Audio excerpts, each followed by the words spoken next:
Good morning.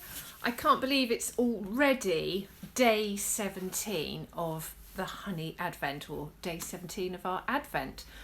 Now, you may have seen from my previous post that yesterday I received this incredible parcel of goodies. So they're from Oman, one of my favourite countries. I love the world. I love so many countries, but Oman is particularly special. And it is the home of some very amazing honeys. Now, you would have seen earlier that I tasted the Sidr honey, which is very well known in Oman. And there's three main honeys. And the second honey I'm going to taste today, I have got here in this wonderful little packet. And this is Sumur honey. So there we go, Sumur honey. So it's lovely and sunny today. How wonderful is this? So I'm going to taste it. So this is a fresh jar.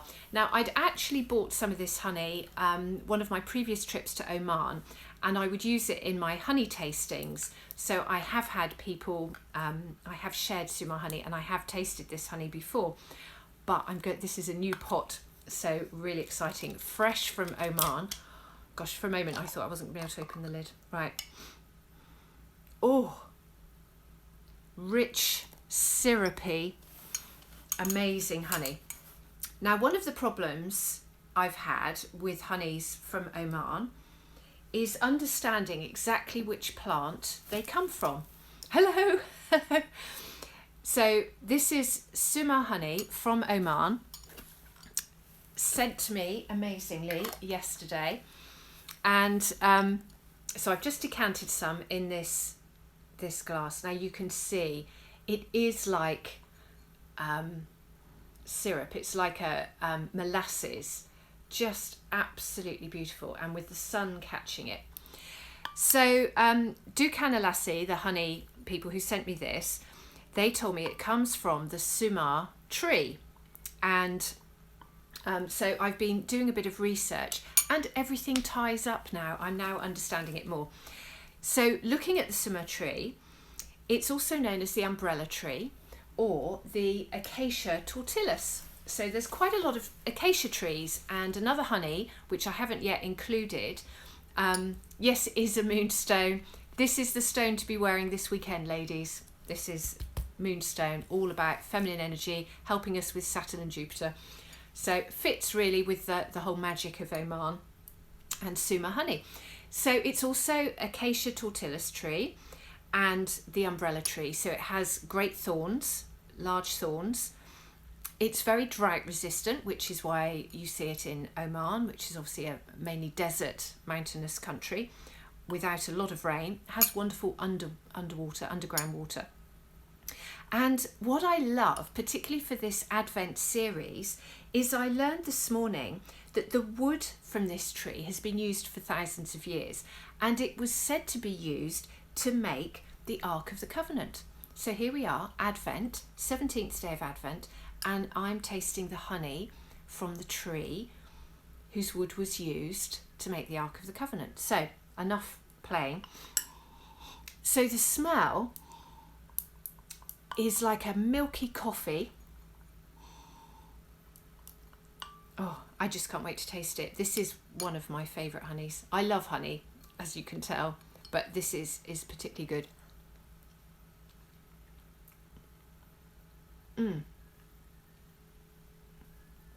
What's wonderful is to try a fresh jar, because the jar I've got is a couple of years old, and I've been opening it and shutting it and using it for samples. Wow.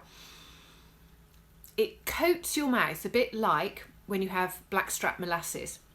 So it's a sort of a sticky coating, which you can just tell is medicinal. And of course it has been used for medicine. The tree is used for medicine. It has tiny white flowers that blossom in April. And then the honey is harvested in May.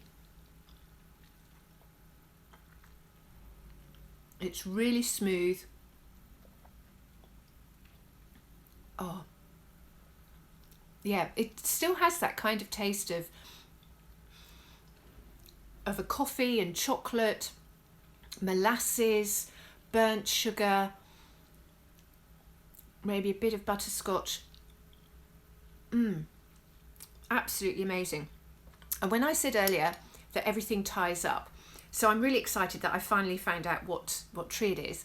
But I then discovered that the gum or the resin from this tree is used as gum arabic. And I'd bought some gum arabic when I last visited Oman, and this was from a market in Nizwa. A wonderful stall in Nizwa, in the permanent market, indoor market.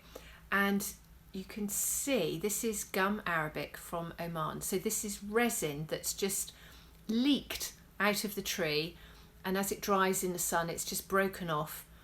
And you can burn this, you can dissolve it in water, gum arabic. So it is quite hard, but I know I've actually got frankincense resin, and that dissolves in water, which you would just never imagine. So you can put this in water, but isn't it beautiful?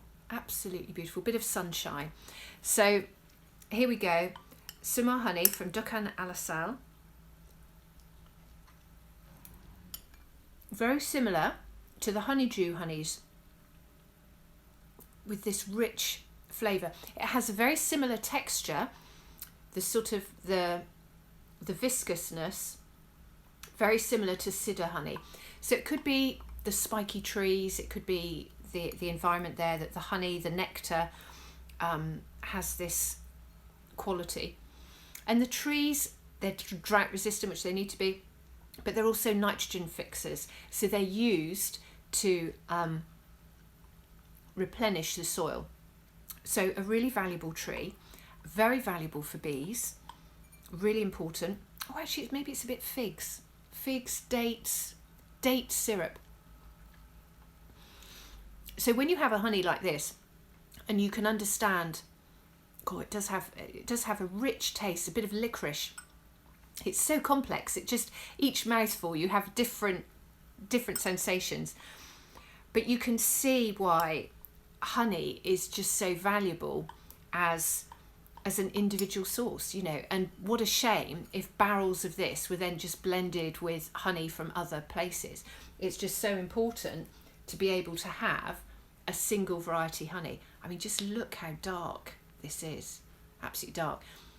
And in the UK, you just don't get honeys that colour. Gosh, and as the sunlight is coming through, maybe it's my angle, I don't know if I can get it for you, but there's actually a bright red. I'm just trying to see. As I look through it from this side, I've got this red, bright red hue, but I can't quite get it for you on the camera. But amazing rich colours. So here we go. Dukan Al Asal, who are on Instagram, so I'll tag them so you can see more about their honey. And I'm so grateful. They sent me this amazing package, and I will look forward to tasting the other honeys in here. So there we go, Sumur honey. So, the other interesting thing about Arabic, which I learned while I was there, and this is why it's quite difficult for us to find information about the different plants, is that when Arabic is translated into English, it's actually translated phonetically. And so each person who writes it will write it slightly differently. So when I was staying there, I was staying in a town that actually the road signs had 3 or 4 different spellings for that town. And that's all to do with the phonetic spelling or translation. So still, it's an amazing job. I can imagine if I was trying to translate anything I said into Arabic, I would probably make a right mess of it. So there we go, Sumur honey, and a taste of the desert, and the wonderful umbrella tree, or gum arabic, or acacia tortilis. So there we go. That's today's honey. So, thank you, Kat. That's lovely. Thank you so much for joining me, and join me again tomorrow. It's sunny now, so I need to nip out and check all the bees and see any that are flying, because it's this is the day that if they're going to be having cleansing flights or they're going to leave their hives, then this is when they'll do it. So I need to catch them and check that they're all okay. And I will see you again tomorrow. So enjoy the sunshine wherever you are. And if you don't have sunshine where you are, just have a little bit of mine. Here we go. Oh, beautiful sunshine.